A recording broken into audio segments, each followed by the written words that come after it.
Teremos agora a leitura com nosso irmão Vinícius e em seguida a mensagem com meu pai.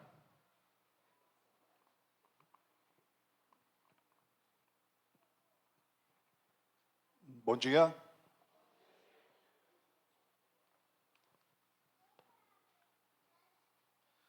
A leitura será feita em Colossenses, capítulo 1, versículos de 1 a 14. Colossenses, capítulo 1, versículos de 1 a 14.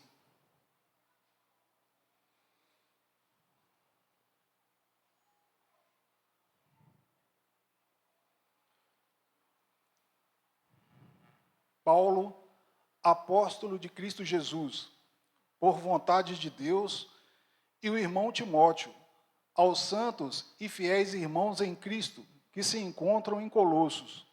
Graça e paz a vós outros, da parte de Deus, nosso Pai.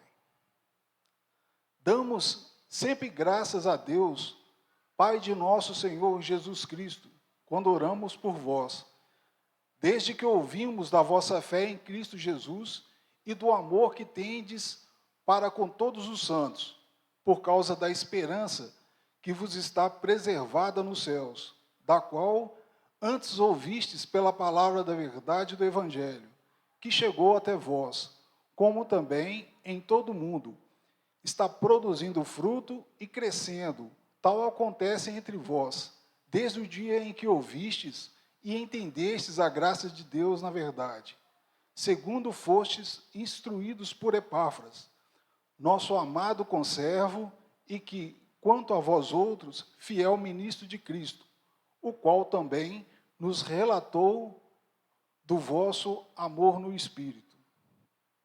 Por esta razão, também nós, desde o dia em que ouvimos, não cessamos de orar por vós e de pedir que transbordeis de pleno conhecimento da sua vontade, em toda sabedoria e entendimento espiritual, a fim de viverdes de modo digno do Senhor, para o seu inteiro agrado, frutificando em toda boa obra e crescendo no pleno conhecimento de Deus, sendo fortalecidos com todo o poder, segundo a força da sua glória, em toda a perseverança e longanimidade, com alegria, dando graças ao Pai, que vos fez idôneos à parte que vos cabe da herança dos santos na luz. Ele nos libertou do império das trevas e nos transportou para o reino do Filho do seu amor, no qual temos a redenção, a remissão dos pecados. Ronaldo, que Deus te abençoe, que Ele te use com poder.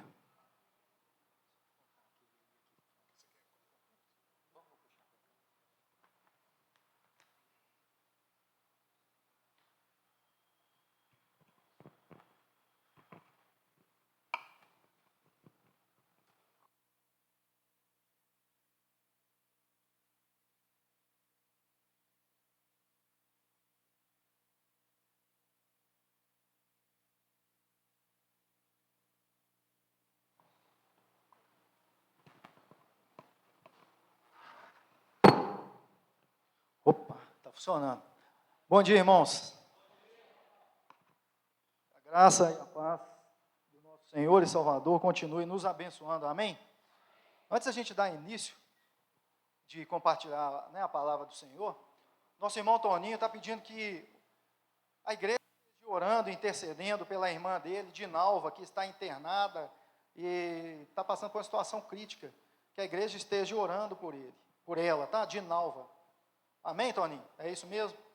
E nós já vemos aqui que nós temos um exemplo, já dentro desse texto aqui, que nós aprendemos, Paulo fala, sede meus imitadores, como eu sou de Cristo Jesus. Naquilo que é na vontade de Deus, nós podemos e devemos imitar aqueles irmãos, a sabedoria, E Paulo, ele fala que ele agradece ao Deus e Pai, ele está sempre orando, então, um exemplo para a igreja, a gente está orando uns pelos outros, e a gente vai estar tentando trabalhar um pouquinho em cima disso aqui, do que Paulo, que a palavra do Senhor tem para nós, ativar aqui alguns gatilhos da memória, porque é meia falha. Então, irmãos, Colossenses. Colossenses é a carta que Paulo escreveu que mais exalta Jesus Cristo. A carta mais cristocêntrica que você vê nos evangelhos, que você vê, né, que Paulo escreveu, não nos evangelhos, é a carta aos irmãos de Colossos, aos Colossenses, onde ela exalta a supremacia de Jesus Cristo, nosso Senhor. A igreja de Colossos, ela surgiu aparentemente durante o ministério de Paulo, por 3 anos em Éfeso. Porque durante esse ministério, né, esse período, um colossense chamado Epáfras viajou a Éfeso e foi tocado pela proclamação do evangelho, que Paulo estava ali explanando a vontade de Deus. Então, o que toca, o que muda é o evangelho. E esse evangelho que Paulo proclamava, ele chegou no coração desse homem, Epáfras, e Deus fez ali o seu trabalho, e esse homem, então, ele retornou, né, para a cidade de Colossos, e começou a compartilhar as boas novas, que resultou no nascimento da igreja de Colossos. Colossenses capítulo 1, 7, você vai ver isso aqui. E Paulo, ele estava preso em Roma, mais ou menos, né, a data a gente sabe que nunca ela é exata na Bíblia, né, mas mais ou menos 60 a 62 depois de Cristo, na época da redação dessa carta. Epáfras, ele está com Paulo ali em Roma, e provavelmente, né, depois ele começa a contar, falar algumas coisas que estavam acontecendo ali, e Paulo escreve essa carta aos irmãos em Colossos, em Colossenses. Colossenses, antes de da chegada dessa carta de Paulo, era uma cidade de muita expressão, né, porque quando ainda era o império, o domínio dos gregos. Quando chega agora o domínio dos romanos, e eles mesmos começam a construir suas estradas e tudo, ela já não ficou tão em evidência. Ela era muito conhecida pela sua produção de lã. Então, era chamada Colossos. Então, por isso, daí, dá-se o nome de Colossenses. E ali havia esse homem chamado Epáfras, que Deus usou ele como ferramenta para que ele ouvisse do evangelho, das boas novas, e então voltasse e falasse, anunciasse a vontade de Deus ali. E nesse contexto todo aí, ali havia também ensinos perigosos ali, porque muita gente com muitas crenças em pessoas, né? O ensino vinha de crenças judaicas e pagãs locais, populares. Crença popular central ali, adoração a anjos para ele, para as pessoas ali, eu deveria adorar um anjo para que chegasse até a Deus. Então tinha esse culto a anjos, adorações ali, as coisas judaicas também, alguns legalismos que eu tenho que fazer para. Então, era assim, irmãos, mais ou menos para a gente entender. Cristo mais alguma coisa. O Evangelho de Jesus mais alguma coisa. Ficou bem claro aí? E Paulo chega ali e mostra para esse povo, né? Paulo manda essa carta para que Epáfras lesse para eles, mostrando a vontade de Deus, que Jesus Cristo é o suficiente, irmãos. Então, onde nós estivermos, se eu estiver aqui e falando para vocês, Cristo mais alguma coisa, Jesus mais alguma coisa, está errado. Jesus é a supremacia, é a suficiência de Jesus que importa. E Paulo deixou isso bem claro ali, quando ele escreve essa carta para os nossos irmãos ali, né? E começa, né? Começando agora, ele diz: Paulo, apóstolo de Cristo Jesus, pela vontade de Deus. Deus sempre tem a sua vontade soberana. Quando as coisas acontecem e é da vontade de Deus, as coisas vão fluir. Aos santos e fiéis irmãos em Cristo que estão em Colossos. Aí agora nós vamos aos santos e fiéis irmãos em Cristo que estão em Alípio de Melo. A vocês, graça e paz da parte de Deus, nosso Pai, e do Senhor Jesus Cristo. Amém, irmãos? Pela saudação do nosso Deus. E Paulo, então, ele começa a escrever, ele fala, olha, sempre agradecemos a Deus, que é ele, Timóteo, o Pai do nosso Senhor Jesus Cristo, quando oramos por vocês. Olha o princípio de sabedoria que nós podemos tirar. Nós temos sido agradecidos a Deus, nós temos orado pelos nossos irmãos, Porque a preocupação aqui naquele momento era que, devido a toda essa cultura, a todas essas religiões pagãs que tomavam conta, que permeavam a cidade, que depois que Epáfras falou da verdade do Evangelho, que essas coisas começassem a entrar também. E a preocupação do apóstolo Paulo era que, para que essas coisas não entrassem, para que esses ensinos que não estão de acordo com a vontade de Deus chegassem aos poucos e também entrasse ali com aquela sutileza de religião, de palavra de Deus, e dominasse e tirasse o seu povo, o povo de Deus, do foco que é Cristo, ele fala, sempre oramos, e ele orava, a preocupação é de que? Para guardar as sagradas letras, a vontade de Deus, sempre oramos por vocês, né? Pois temos ouvido falar da fé que vocês têm em Cristo Jesus e do amor que têm por todos os santos.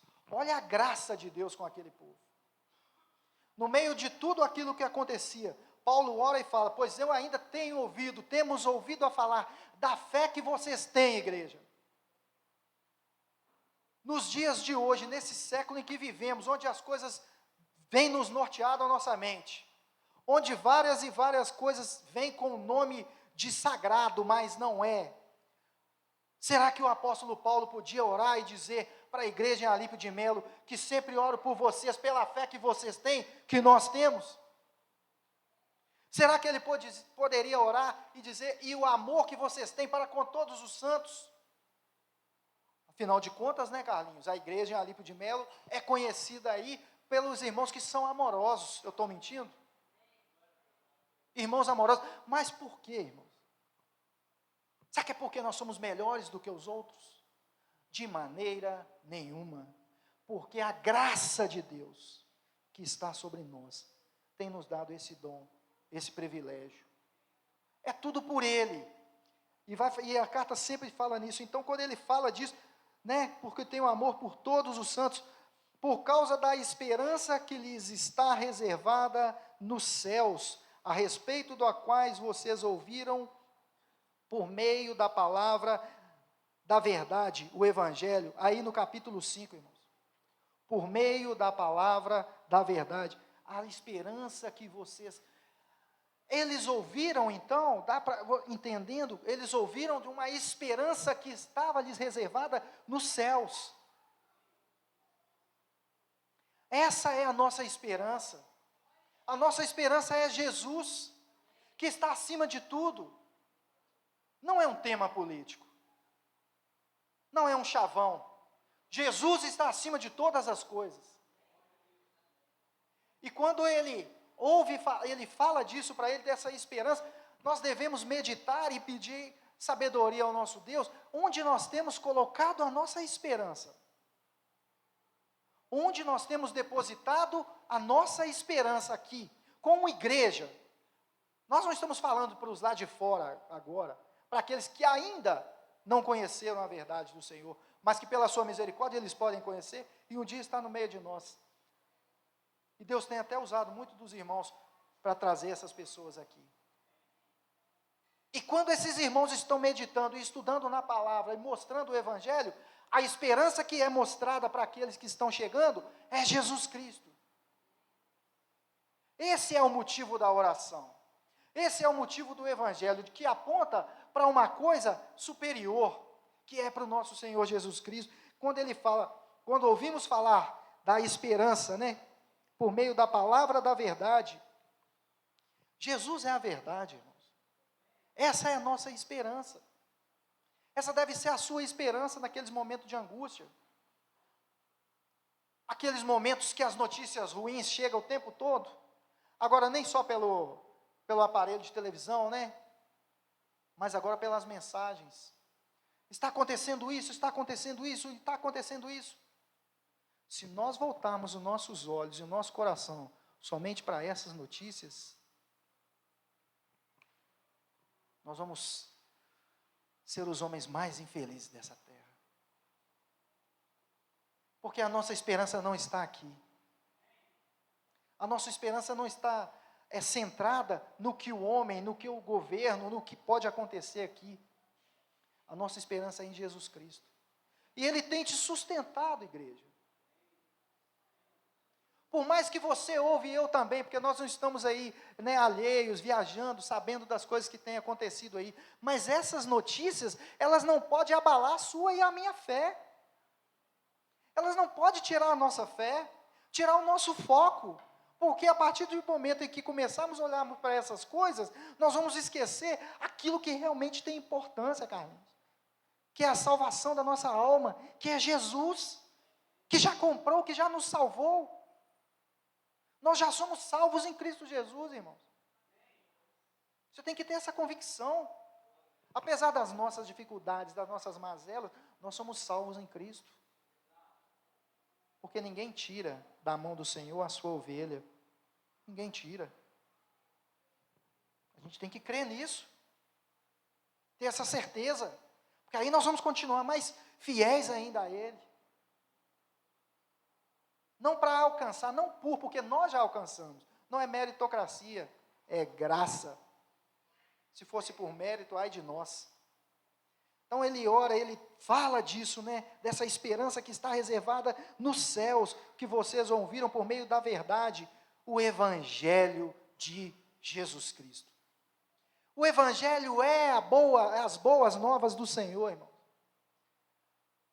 Quando tudo estiver aparecendo, tudo o contrário, olha para o Evangelho do Senhor. Te traz esperança. Nos dá esperança. Em um mundo onde os valores estão todos trocados, não tem mais os valores da família, onde as famílias são martirizadas, as famílias tomam pauladas e apanham diariamente, não tem mais o valor, a figura paterna. Mas para nós que somos salvos, tem muito valor. Muito valor. Tanto é que nosso Deus é o nosso Pai. Quão valoroso é você e eu podemos dizer que apesar de todas as coisas, nós somos chamados filhos de Deus, pela sua graça, pela sua misericórdia. Ele assim o quis nos chamar de seus filhos. Aí ele continua dizendo no versículo 6, né, que essa verdade, o Evangelho, que chegou até vocês, chegou até a eles, e ele fala, e por todo o mundo este Evangelho vai frutificando e crescendo, como também ocorre entre vocês, desde o dia em que o ouviram e entenderam a graça de Deus em toda a sua verdade. Eles ouviram. Outros depois deles ouviram, e chegou até a nós, o Evangelho da restauração, o Evangelho que traz vida, o Evangelho que nos dá esperança. Quero trazer à memória aquilo que me dá esperança, aquilo que nos dá esperança é Jesus, ressuscitado, que foi falado aqui, no momento que nós estávamos ceando, um Jesus que venceu a morte, um Jesus ressuscitado, e que não está alheio, não está a par das coisas que estão acontecendo aí, na oração do nosso irmão. Ele sabe de todas as coisas, tudo o que acontece, está sob o domínio dele. Deus é soberano, e o interessante é que ele fala, desde o dia em que o ouviram e entenderam, porque não adianta só ouvir, tem que pedir a Deus entendimento, tem que buscar de Deus o entendimento, que é só pelo Espírito Santo, porque nós vimos aqui de manhã, em Coríntios, que fala que as coisas espirituais, elas vão ser discernidas espiritualmente. Então, para que você e eu entendamos, é preciso o Espírito Santo de Deus estar trabalhando em nossas vidas, porque senão você não vai entender e eu também não. E vamos começar a deixar as coisinhas de fora entrar. E vamos esquecer aqui que a preocupação toda era essa, das coisas de fora, está chegando na igreja. Então ele já manda logo uma carta advertindo, abram os olhos, fiquem alertas. E o engraçado, né, o quanto nós somos alertados nas cartas paulinas de falsos profetas, de heresias. Mas deve ser só para aquela época, né? Não é para nós. Mas nós não precisamos preocupar com isso não, né? Quem dera, né? Não mudou nada. Só mudou o nome de algumas coisas que se dizem sagradas, que dizem que é a vontade de Deus, que vão chegando no meio da igreja e vai dividindo o seu povo, e vai separando a igreja. E muitos vão deixando a fé e vão indo embora. Porque muitos começam a olhar pelo que o irmão fez, pela decepção que eu tive com o meu irmão. Jesus já te decepcionou, irmão? Você está aqui por minha causa? Tem certeza que não? É por causa de Jesus. Eu vou te decepcionar. E eu sei que você também vai me decepcionar, infelizmente. Mas nós não vamos embora. E você não vai embora por minha causa não, irmão. Tenha misericórdia. Continue. É Jesus que é o autor e consumador da sua vida, da salvação. Ele fala que chegou, né, esse evangelho também, que chegou, que eles aprenderam, eles entenderam também a graça de Deus em toda a sua verdade. Então tudo é graça, tudo é pela graça de Deus, é pela misericórdia dele. E agora ele fala aí no versículo 7, vocês o aprenderam de Epáfras, nosso amado cooperador e fiel ministro de Cristo para conosco, que também nos falou, olha interessante, olha que importante o testemunho que nós temos que dar dos nossos irmãos. Olha o exemplo, irmão, não sou eu que estou falando. Olha o que ele fala no versículo 7, no finalzinho aí, agora no versículo 8. Né, ele fala que ele é fiel ministro e tudo, que também nos falou do amor que vocês têm no Espírito. Será que nós temos dado um exemplo que as pessoas possam dizer, nossa, tem um amor pelo Espírito, tem um cuidado, tem um zelo pela palavra? Não, ele não é um religioso chato, ele tem zelo pela palavra, pelo Evangelho, pelaquilo que realmente é importante, não pelaquilo que eu acho, né? Ele fala isso, é importante de dar esse testemunho. Nós temos que testemunhar dos nossos irmãos. Nossa, como o Carlinhos tem dado um bom testemunho.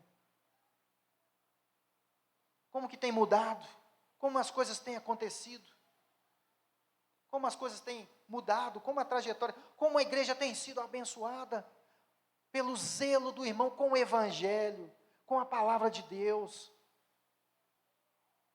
Aí vai fluindo, as coisas vão fluindo. No versículo 9 ele fala, por essa razão, o apóstolo Paulo escreveu, desde o dia em que o ouvimos, não deixamos de orar por vocês. E o quê? E pedir que sejam cheios do pleno conhecimento da vontade de Deus, com toda a sabedoria e entendimento espiritual. Então não é vontade dos irmãos que nos presidem que tenhamos conhecimento e entendimento da palavra de Deus. Ah, mas o irmão está cobrando. Nós aprendemos que essa é a vontade de Deus, que estejamos conectados com Ele, que estejamos entendendo a verdadeira vontade dEle, para que naquele momento, aquelas heresias, né, aquele sincretismo religioso, misturas de todo tipo de coisa, não entrasse dentro da igreja e se dissesse ser vontade de Deus. Agora ele fala, então, não deixamos, né, por essa razão, desde o dia em que o ouvimos, não deixamos de orar por vocês e pedir que sejam cheios do pleno conhecimento da vontade de Deus. Porque se você e eu tivermos cheios do conhecimento da plena vontade de Deus, e com toda a sabedoria e entendimento espiritual, quando essas coisas chegar, você já sabe filtrar. Você não vai ser mais enganado. Nós não vamos ser mais enganados, levados para um lado e para o outro. Hoje eu estou firme assim, amanhã eu estou de outra forma. Não. E o apóstolo Paulo, ele ora com esse propósito na igreja, porque ele sabia, né, que a igreja está sujeita sim a esses tipos de chegar um falso evangelho, uma falsa religião, e nos enganar, e enganar o povo de Deus. Então, de antemão, ele já começa a orar.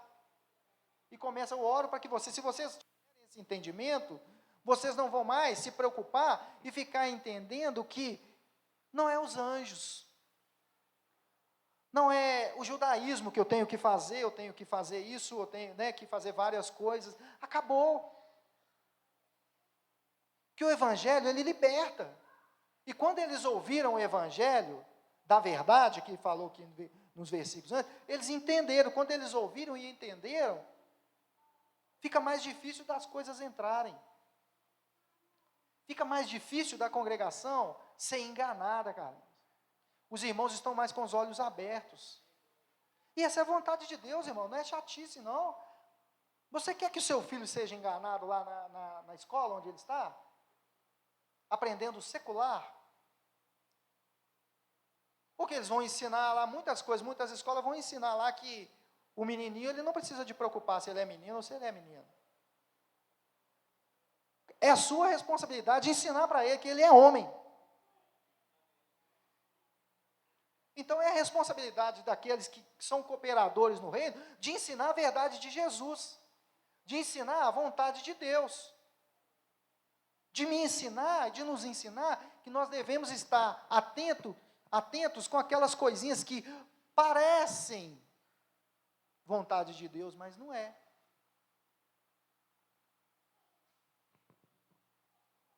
Quando ele fala, não deixamos de orar para que eles chegassem nesse entendimento. No versículo 10, ele fala, isso para que vocês vivam de maneira digna no Senhor, e em tudo possam agradá-lo, frutificando em toda boa obra, crescendo no conhecimento de Deus.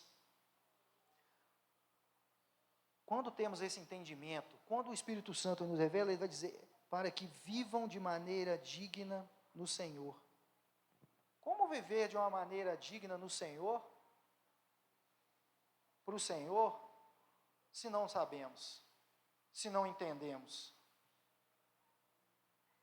Irmãos, é mais do que importante, é muito importante entender e saber a vontade de Jesus Cristo para nós. A vontade dele, o que ele quer. Como vamos seguir uma pessoa que não estamos preocupados, que não temos o zelo de saber a vontade dele? Aonde vai chegar isso, se eu seguir o que o Carlinho está falando? Onde é que eu vou parar? É importante saber. Nós não devemos ser, né, todos estão, que vão sempre com a maioria está fazendo aqui, nós já falamos disso aqui. E nem massa de manobra na mão de pessoas. É minha obrigação, João, é meu dever saber, se eu seguir Jesus, da vontade dele, o que vai acontecer no final. E é minha obrigação também entender que se as heresias chegarem e tomar conta da minha vida, aonde eu vou chegar também. É sua obrigação também, irmão. Desde os nossos jovens até os nossos mais idosos aqui, que já sabem. Mas é importante saber aonde essa carreira que me foi dada a correr vai me levar. Eu posso pegar um atalho aqui para mim chegar primeiro? Sabemos que Jesus é o caminho, é a verdade e a vida. Que não há nenhum outro. Não tem atalho, irmão. Não tem como. Não tem como chegar uma doutrina agora que facilite demais para você. E infelizmente nós temos visto isso no nosso meio. Queremos a facilidade. Mas eu vou te dar uma palavra nessa manhã que o fardo de Jesus, ele é leve. Ele não é pesado. É leve. Porque foi o próprio Jesus quem falou. Você está cansado? Vem a mim. Você está cansado de ouvir coisas aí que não é a vontade de Deus, que não é a minha vontade, busca de mim. Mas o problema todo é que muitas vezes nós deixamos de buscar do Senhor para olhar para o homem, o que ele está falando, e não vamos lá ser como aqueles de Bereia, que vai examinar as Escrituras. Aí nós olhamos para aquilo, aí fica pesado. Aí fica pesado. Aí fica ruim. Mas ele falou, também, no mundo tereis aflições. A vida do cristão é uma vida de aflições. É uma vida também de lutas, de problemas. Enquanto estivermos aqui nesse mundo, nessa matéria, nós vamos passar, porque aqueles que estão lá fora, que não conhecem a Deus, passam também. Só que existe uma grande diferença. Nós temos a promessa de Jesus para os seus discípulos. Nós não somos discípulos, nós não somos apóstolos, nós somos discípulos do Mestre. Ele fala para você, Vitor, eis que eu estou com você todos os dias de sua vida. Eis que eu estou convosco, igreja, todos os dias da sua vida. Nas suas alegrias eu estou com você. Foi compartilhado aqui a alegria da baiana, eu estou com você nesse momento de alegria. Mas quando a baiana estava chorando e triste porque o seu sobrinho estava preso, Jesus era com você também. É para todos os momentos.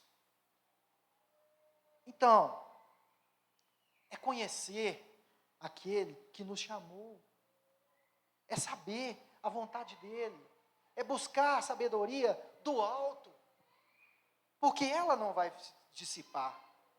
É buscar essa sabedoria, é pedir a Deus esse entendimento, que ele fala, assim nós vamos poder viver uma vida digna, que agrada ao Senhor, se conhecer. Se eu não conheço, como que eu vou ser digno, Marcelo? Como você vai ser digno, cara? Se você não conhece. Aí ele fala, né, ele fala, e ele exalta os irmãos ali, né, que ele fala isso, que vocês vivam, né, dessa maneira digna, frutificando toda boa obra. E o interessante é que é dia a dia, é uma revelação diária, é uma vivência com Deus diária. Então não importa o que você viveu, irmão, há uma semana atrás, nossa, eu estava bacana demais com Deus e tudo, já ficou para trás. Continue hoje da mesma forma que você estava, que ele fala aqui, né, crescendo no conhecimento de Deus, crescendo, não é eu cresci no conhecimento de Deus, estou bom demais, parei aqui, agora eu só vou administrar o quê? Quem administra e cuida da nossa vida é Deus, é Ele que cuida de nós. E é tão bom, eu gosto tanto de lembrar daquele exemplo, né, que nós somos apenas o dispenseiro, nós somos apenas o mordomo, porque quando nós entendemos isso, fica mais fácil, ou não fica? Você sabe que Deus é quem vai nutrir, você vai dar o alimento, mas quem que te deu? Quem está buscando? Quem que está te mantendo? É Deus. Então a obra não é sua, não é minha, é de Deus. E quando é dele, ele sustenta, cara, vai para frente. Quando não é dele, quando é uma invenção mera minha, que eu achei que vai ficar melhor para os irmãos, vai chegar um tempo que vai parar, vai acabar. Porque vai chegar um tempo que eu não vou conseguir mais a passar aquilo para você. Agora Jesus é fonte inesgotável, é fonte de água viva. Então não vai secar. Não vai secar. Mas agora, de você e de mim, acaba. Uma hora acaba. Se for a nossa vontade, ela vai ser parada. Se for o nosso desejo, ele vai ser cortado.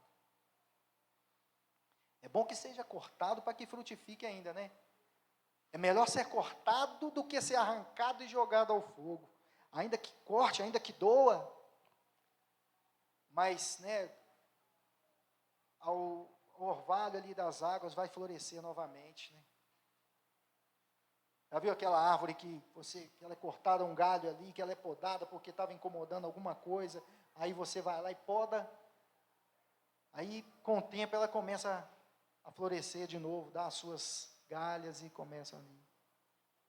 Agora quando arranca essa árvore e lança para ser queimada, aí já era, aí não tem jeito mais. É melhor ser podado, irmão, para frutificar novamente, do que ser cortado e lançado no fogo. Aí ele fala, né? Vocês crescendo no conhecimento de Deus e sendo fortalecido com todo o poder, de acordo com a força da sua glória, para que tenham toda a perseverança e paciência com alegria. Perseverança. Persevere na doutrina dos apóstolos, irmãos, de Cristo. Muitas das vezes vai passar, mas está antiquado demais, foi lá não sei quando. Irmão, persevere na doutrina dos apóstolos de Jesus. Não inventa moda, não. Não arruma um jeitinho, não, que você e eu vamos dar com os burros na água. Persevere, perseverança na sã doutrina. Persevere. E ele fala que com paciência, é com paciência, porque muitas das vezes, aqueles que nos ouvem, ou até nós mesmos, pode ficar impaciente com aquilo ali. Então ele já começa, persevere, mas persevere com paciência. Tenha paciência. Deus vai tratando, o Espírito Santo vai tratando com você, né? A palavra, ela diz que já fala aqui, que ela é viva, que ela vai penetrando e separando, ela vai tratando, ela vai nos moldando, ela vai nos mostrando o caminho certo, com paciência e com alegria, não é gemendo ali, irmão, como se fosse um fardo eu estar aqui hoje, no dia 28, pela manhã, puxa vida, acordei, eu tenho que estar lá, como se fosse a pior coisa do mundo que você e eu fosse fazer, é com alegria, irmão. Se ver a Deus é motivo de alegria. Quantos não amanheceram hoje? Quantos tiveram suas vidas ceifadas nessa madrugada aí fora, que nós não sabemos?